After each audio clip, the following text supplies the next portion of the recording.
சமீபத்தில் என்னை கவர்ந்த ஒன்று, மனைவியை அளவுக்கு அதிகமாக நேசிக்கும் ஒரு கணவரின் உணர்வுபூர்வமான எச்சரிக்கை. தன்னுடைய மனைவியை சில விஷயங்களுக்காக அடிக்கடி கடிந்து கொள்வதால் அவள் கணவனிடம் கேட்டாள், எங்க என்னை ஏன் இப்படி கண்டிப்புடன் நடத்துகிறீர்கள்? என்னை கொஞ்சம் சுதந்திரமாக விடலாமே என்று. ஆனால் அதை கணவன் சற்று கஷ்டமாகவே உணர்ந்தார். இதை எப்படி இவளுக்கு சொல்லிக் கொடுப்பது என்று யோசித்துக் கொண்டே இருந்தார். ஒரு நாள் மனைவி தன்னுடைய கணவனிடம் வந்து கேட்டாள், எங்க நான் பட்டம் விட்டு விளையாடப் போகிறேன், நீங்களும் வாருங்களேன் என்று அழைத்தாள். பட்டத்தை நூலில் கட்டி பறக்க விட்டு மகிழ்ந்தாள்.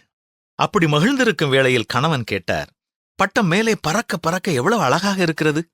ஆனால் அதன் விருப்பம் போல பறக்க முடியவில்லை. அதற்கு தடையாக இருப்பது என்னம்மா என்று மனைவியிடம் கேட்டார். மனைவி பட்டென்று பதில் சொன்னால், இந்த நூல்தான் என்று.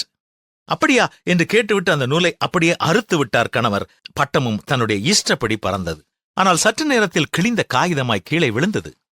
கணவர் சொன்னார், இந்த நூல்தான் பட்டத்தை தன்னுடைய இஷ்டப்படி பறக்க விடாமல் தடுத்தது. நேரான வழியில் இந்த பட்டம் பறந்து உயரங்களை அடைய இந்த நூல் உதவியாக இருந்தது இல்லையா? இதைப் போலத்தான் உன் கணவனாகிய நானும் ஒரு நூல்தான். நீதான் அந்த பட்டம்.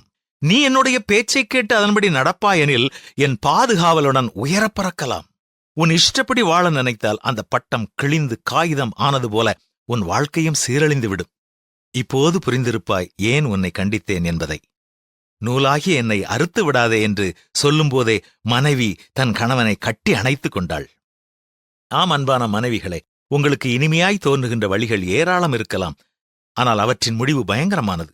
எனவே கணவருக்கு கீழ்ப்படிந்து வாழ கற்றுக்கொள்ளுங்கள். உங்கள் இனிய வாழ்வு உங்களை வரவேற்கும். கணவனினுடைய அன்பும் கண்டிப்பும் இருந்தால் மனைவி குடும்ப வாழ்வு இனிமையாக அமையும்.